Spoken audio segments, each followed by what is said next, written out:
Hi children, today myself is with a new lesson for the 7th standard students. The unit is gerunds. What is gerunds? You know, and you might have learned in the lower class, gerunds are formed by adding ing to a verb. That can be subject or the object in a sentence. ഇപ്പം gerund എന്ന് പറഞ്ഞാൽ ഒരു വേർബിനോട് കൂടെ ing form ചേർക്കുന്നതാണ്. അപ്പോൾ ഒരു വേർബിന് അവസാനം ing form ചേർത്ത് എഴുതുന്ന ആ പദത്തിന് പറയുന്ന പേരാണ് gerund. And they can be the subject or the object in A sentence. ഒരു സെന്റൻസിലെ സബ്ജക്റ്റോ ഒബ്ജക്റ്റോ ആയി മാറാം. അപ്പൊ അതിനുള്ള സാധ്യതയുണ്ട്. ഒന്നുകിൽ അത് സബ്ജക്റ്റ് ആയിരിക്കും, അതല്ലെങ്കിൽ അത് ഒബ്ജക്റ്റ് ആകാം. അപ്പൊ ജെറണ്ട് എന്ന് പറഞ്ഞാൽ എന്താണ്? ജെറണ്ട് എന്ന് പറഞ്ഞാൽ വേർബിന് അവസാനം ing ചേർക്കുന്നതിനെ ആണ് ജെറണ്ട് എന്ന് പറയുന്നത്. അങ്ങനെയുള്ള എല്ലാ വാക്കുകൾക്കും ജെറണ്ട് എന്ന് പറയാം. അപ്പൊ gerund are formed by adding ing to a verb, and they can be the subject or the object in a sentence. സെന്റൻസിനെ സബ്ജക്റ്റോ ഒബ്ജക്റ്റോ ആകാം. അതുപോലെ ing ചേരുന്ന വേർബ് ഫോമിനെയാണ് ജെറണ്ട് എന്ന് പറയുന്നത്. ഒരു എക്സാമ്പിൾ സഹിതം നമുക്ക് മുന്നോട്ട് പോകാം. The first example is, painting is one of Aditya's hobbies. Painting എന്ന് പറയുന്നത് ആദിത്യയുടെ ഒരു ഹോബികളിൽ ഒന്നാണ്.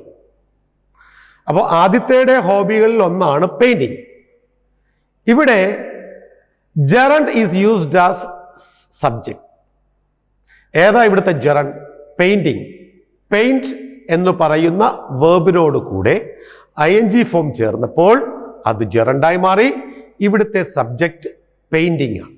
അപ്പോൾ painting is one of Aditya's hobbies. ആദിത്യയുടെ ഹോബികളിൽ ഒന്നാണ് പെയിന്റിംഗ്. ഇനി ഇതിനെ നമ്മൾ തിരിച്ചൊന്നെഴുതും. പെയിന്റിങ്ങിനെ ഒബ്ജക്റ്റ് ആക്കുകയും ആദിത്യയെ സബ്ജക്റ്റ് ആക്കുകയും ചെയ്തുകൊണ്ടാണ് അടുത്തൊരു എക്സാമ്പിൾ നമ്മൾ നോക്കുന്നത്. അടുത്ത എക്സാമ്പിൾ ഇങ്ങനെയാണ്: ആദിത്യ എൻജോയ്സ് പെയിന്റിംഗ്. ഇവിടെ ജെറണ്ട് ഒബ്ജക്റ്റായി മാറി. ആദ്യത്തെ സെന്റൻസിൽ painting is one of Aditya's hobbies എന്നുള്ളിടത്ത് രണ്ടാമത്തെ എക്സാമ്പിൾ വന്നപ്പോൾ ആദിത്യ എൻജോയ്സ് പെയിന്റിംഗ് എന്നായി. അപ്പോൾ പെയിന്റിംഗ് എന്നുള്ളത് ഒബ്ജക്റ്റും ആദിത്യ എന്നത് സബ്ജക്റ്റുമായി മാറി. ഇതാണ് ഒരു ജെറണ്ട് എന്ന് പറയുന്നത്. അപ്പോൾ gerund ing form of the വേർബാണ്. അത് സബ്ജക്റ്റീവ് ആകാം, ഒബ്ജക്റ്റീവ് ആകാം. And gerund always use after some certain verbs. ചില പ്രത്യേക വാക്കുകൾക്ക് ശേഷം ജെറണ്ടുകൾ ഉപയോഗിക്കാറുണ്ട്. അതിൻ്റെ ചില ഉദാഹരണ സഹിതമുള്ള വാക്കുകളും അതിൻ്റെ സം എക്സാമ്പിൾസും നമ്മൾക്കിപ്പോൾ നോക്കാം. ഈ വാക്കുകൾ ഇതാണ്: avoid, can't stand, dislike or like, suggest, can't bear, don't mind, rise, keep on, can help, avoid, enjoy, prefer, postpone, practice, finish, love or hate. അപ്പം ഇതൊക്കെയാണ് ഈ വാക്കുകൾ. നിങ്ങളുടെ പുസ്തകത്തിൽ അത് ഒരു ബോക്സിൽ എഴുതിയിട്ടുണ്ട്. അത് ശ്രദ്ധിക്കുകയാണെങ്കിൽ നിങ്ങൾക്ക് വളരെ കൃത്യമായിട്ട് മനസ്സിലാകും ഏതൊക്കെ വാക്കുകളാണെന്ന്. ഇനി അതൊന്നുകൂടെ റിപ്പീറ്റ് ചെയ്യുന്നില്ല, ഒത്തിരി സമയമെടുക്കുന്നതുകൊണ്ട് റിപ്പീറ്റ് ചെയ്യുന്നില്ല. അപ്പോൾ ജെറണ്ട് എപ്പോഴും നമ്മൾ ചില പ്രത്യേക വാക്കുകൾക്ക്, വേർബുകൾക്ക് ശേഷം നമ്മൾ ഉപയോഗിക്കുന്നുണ്ട്. ആ വേർബുകളുടെ ശ്രേണിയാണ് ഞാനിപ്പോൾ പറഞ്ഞത്. ഇതുകൂടാതെ ഒട്ടനവധിയുണ്ട്. And also some verbs can be followed by either a gerund or an infinitive without changing the meaning of the sentences. സെന്റൻസുകളുടെ മീനിങ്ങിൽ മാറ്റമില്ലാതെ ജെറണ്ട് വരാറുണ്ട്. എപ്പോഴാണ് വരുന്നത്? അത് വേർബുകൾക്ക് ശേഷം. അപ്പോൾ വേർബുകൾക്ക് ശേഷം ഒന്നുകിൽ ഒരു ജെറണ്ടോ അല്ലെങ്കിൽ ഒരു ഇൻഫിനിറ്റീവോ വരും, ടു ഇൻഫിനിറ്റീവ്സ് ഓ വരും. അത് സെന്റൻസിന്റെ മീനിങ്ങുകളിൽ യാതൊരുവിധ മാറ്റവും ഉണ്ടാകാതെയാണ്. പക്ഷേ ഈ ചില പ്രത്യേകതരം വാക്കുകൾക്ക്, ആ വേർബുകൾക്ക് അതിൻ്റെ കാലത്തിൽ മാറ്റമുണ്ടാകാം, അല്ലാതെ മറ്റൊന്നും സംഭവിക്കുകയില്ല. കാലത്തിൽ മാറ്റമുണ്ടാകാം. ഇപ്പൊ ബിഗിൻ എന്ന് പറയുന്ന വാക്ക് ബിഗൻ, കണ്ടിന്യൂ എന്ന് പറയുന്ന ഒരു വാക്കാണെങ്കിൽ കണ്ടിന്യൂഡ്, സ്റ്റാർട്ട് എന്നുള്ളൊരു വാക്കാണെങ്കിൽ സ്റ്റാർട്ടഡ്. അങ്ങനെ അതിൻ്റെ കാലത്തിൽ, ടെൻസിൽ മാറ്റമുണ്ടാകാം. അപ്പോൾ ശ്രദ്ധിക്കേണ്ട മറ്റൊരു കാര്യം ഇതാണ്, അല്ലെങ്കിൽ അതിൻ്റെ ഫംഗ്ഷൻ ഇതാണ്. Some verbs can be followed by either a gerund or an infinitive. അപ്പോൾ ഒരു വേർബിന് ശേഷം ഒന്നുകിൽ ഒരു ജെറണ്ട് വരാം, അല്ലെങ്കിൽ ഒരു ടു ഇൻഫിനിറ്റീവ് വരാം. അങ്ങനെ അത്തരം വാക്കുകൾ നമ്മൾക്ക് കുറച്ച് പഠിക്കാം. അവ ഇതൊക്കെയാണ്: begin, continue, start, love, hate, intend, like, need തുടങ്ങിയ വാക്കുകൾക്ക് ശേഷം എന്താ വരിക? ഒന്നുകിൽ ഒരു ജെറണ്ട് വരാം, അതല്ലെങ്കിൽ ഒരു ടു ഇൻഫിനിറ്റീവ് വരാം. പക്ഷേ ഇവിടെ മീനിങ്ങിൽ യാതൊരുവിധ മാറ്റവും ആ സെന്റൻസിൽ ഉണ്ടാവില്ല. ഒരു എക്സാമ്പിൾ സഹിതം നമുക്ക് നോക്കാം. Tarun began singing. തരുൺ പാട്ട് പാടാൻ തുടങ്ങി. പാടി തുടങ്ങി തരുൺ. ഇനി ഇതിനെ നമുക്ക് ടു ഇൻഫിനിറ്റീവ് ചേർത്ത്, അതായത് വേർബിന് ശേഷം ടു ഇൻഫിനിറ്റീവ് ചേർത്ത് എഴുതാം. ഇവിടെ തരുൺ ബിഗൻ, വേർബ് എന്ന് പറയുന്നത് ബിഗൻ ആണ്.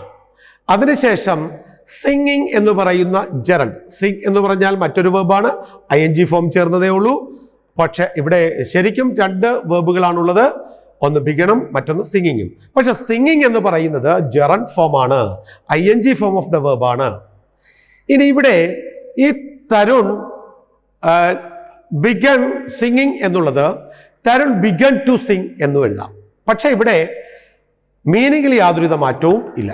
അപ്പൊ തരുൺ ബിഗൺ ടു സിംഗ് എന്ന് പറഞ്ഞാലും തരുൺ ബിഗൺ സിംഗിങ് എന്ന് പറഞ്ഞാലും രണ്ടും ഒന്നാണ്.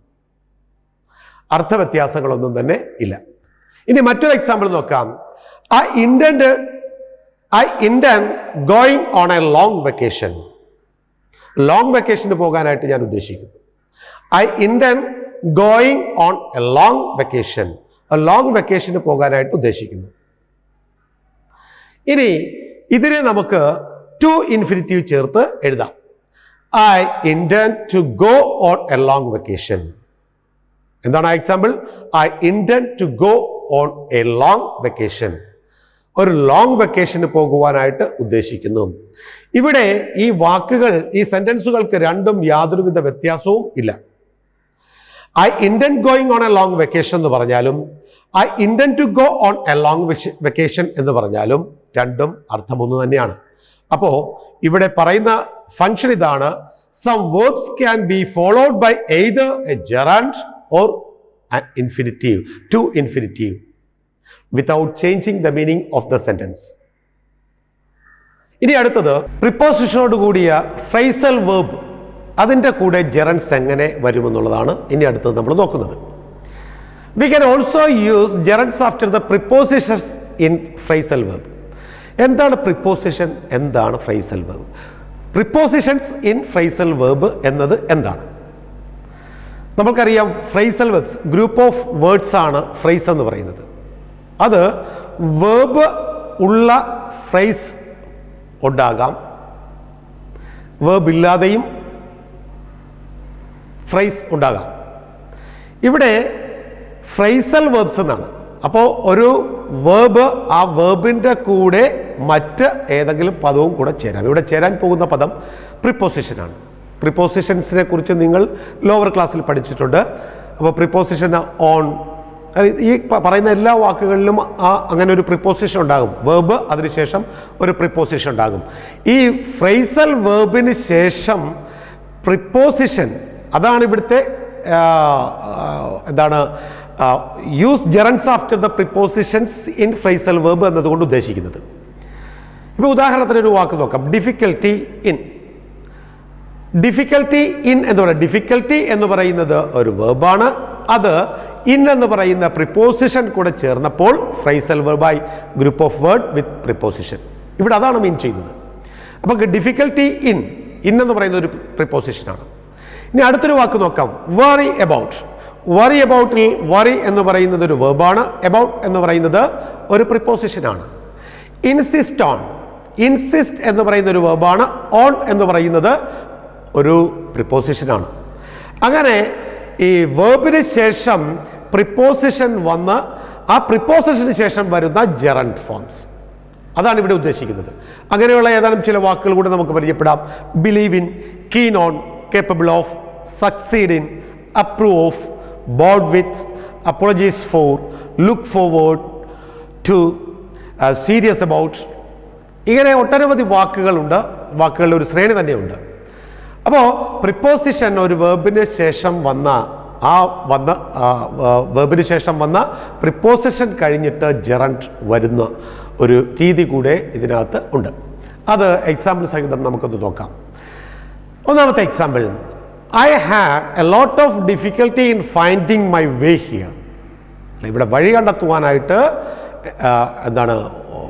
ഒത്തിരി ഡിഫിക്കൽട്ടി ഉണ്ടായിരുന്നു.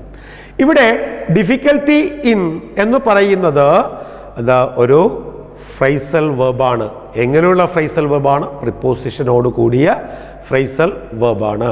ഡിഫിക്കൽട്ടി എന്ന് പറയുന്ന ആ വെർബിന് ശേഷം ഇൻ വന്നു, പ്രിപ്പോസിഷൻ വന്നു, അതിനുശേഷമാണ് ജെറൻഡ് ഉപയോഗിച്ചിരിക്കുന്നത്, ഫൈൻഡിങ് എന്ന ജെറൻഡ്. അപ്പോൾ I had a lot of difficulty in finding my way here. അടുത്തൊരു എക്സാമ്പിൾ നോക്കാം. She insist on paying for the book. അല്ല, ബുക്കിന് പണം ചിലവാക്കാനായിട്ട് എന്നോട് ആവശ്യപ്പെട്ടു, അല്ലെങ്കിൽ ബുക്കിൻ്റെ കോസ്റ്റ് എന്താണത് കൊടുക്കുവാനായിട്ട് എന്നോട് ആവശ്യപ്പെട്ടു. She insist on paying for the book. Insist on എന്നുള്ളത് ഇവിടെ കാലത്തിൽ മാറ്റം വന്നു, ടെൻസിൽ മാറ്റം വന്നു. അത് ഇൻസിസ്റ്റ് എന്നുള്ളത് ഇൻസിസ്റ്റഡായി. അപ്പോൾ she insisted on paying for the book, അല്ല, ബുക്കിനെ പേ ചെയ്യുവാനായിട്ട് ആവശ്യപ്പെട്ടു. ഇനി അടുത്ത ഒരു sentence, we look forward to meeting you again. ഞങ്ങളെന്താണ് നിങ്ങളുമായിട്ട് ഒന്നുകൂടെ ഒന്ന് മീറ്റ് ചെയ്യുവാനായിട്ട് ആഗ്രഹിക്കുന്നു. We looking forward to meeting you again. ഇവിടെ ലുക്ക് ഫോർവേഡ് ടു എന്ന് പറയുന്നത്, ലുക്ക് ഫോർവേഡ് ടു എന്ന് പറയുന്നത് മൂന്ന് വാക്കാണ്. ലുക്ക് ഫോർവേഡ് ടു എന്ന് പറഞ്ഞാൽ വെർബൽ ഫ്രൈസ് ആണ്, അതിൻ്റെ കൂടെ പ്രിപ്പോസിഷൻ വന്നിരിക്കുന്നു. ആ പ്രിപ്പോസിഷൻ ടു ആണ് അതിനുശേഷം വന്നിരിക്കുന്ന gerund ING form of the verb meeting ആണ്. ഇനി അടുത്ത ഒരു എക്സാമ്പിൾ നോക്കാം. Waseem is capable of making the presentation. ഈ പ്രസൻറ്റേഷൻ കൊടുക്കുന്നതിൽ വസീം വളരെ കേപ്പബിൾ ആണ്. അപ്പോൾ Waseem is capable of making പ്രസൻറ്റേഷനിൽ കേപ്പബിൾ എന്ന് പറയുന്ന വേർബിന് ശേഷം ഓഫ് എന്ന് പറയുന്ന പ്രിപ്പോസിഷൻ വന്നു, അത് ഫ്രൈസൽ വേർബാണ്. അതിനുശേഷമാണ് മേക്കിംഗ് എന്ന് പറയുന്ന ജെറൻഡ് ഫോം വന്നിരിക്കുന്നത്. അപ്പോൾ ഇതാണ് ജെറൻഡ് എന്ന് പറഞ്ഞത്. ജെറൻഡ് എന്ന് പറഞ്ഞാൽ ING ഫോം ഓഫ് ദ വേർബാണ്. അത് വരുന്നത് ചില പ്രത്യേക വേർബുകൾക്ക് ശേഷമാണ്. ഇത് ഇനി ജെറൻഡ് ചില സമയങ്ങളിൽ അത് സബ്ജക്റ്റ് ആകാം, ചിലപ്പോൾ അത് ഒബ്ജക്റ്റ് ആകാം. ചില സർട്ടൻ വേർബുകൾക്ക് ശേഷമാണ് വരുന്നത്. പിന്നീട് പ്രിപ്പോസിഷൻ ഫ്രൈസൽ വേർബുകളിൽ ഇത് ഉപയോഗിക്കാം. അപ്പോൾ ഇതാണ് ഒരു ജെറൻഡിൻ്റെ ഫങ്ഷൻ. വളരെ സിമ്പിളാണ് പഠിക്കുവാനായിട്ട്. നിങ്ങളുടെ പുസ്തകത്തിൽ വളരെ വ്യക്തമായിട്ട് ഇതിനെക്കുറിച്ച് പറയുന്നുണ്ട്. നിങ്ങൾക്കിതിൻ്റെ എക്സാമ്പിൾസ് ഹോംവർക്കുകൾ തരുന്നതായിരിക്കും. അപ്പോൾ ഇത് നന്നായിട്ട് പഠിക്കുവാനായിട്ട് ശ്രമിക്കുക. അടുത്ത ഒരു ക്ലാസ്സിന് വേണ്ടിയിട്ട് വെയിറ്റ് ചെയ്യുക. Thank you very much.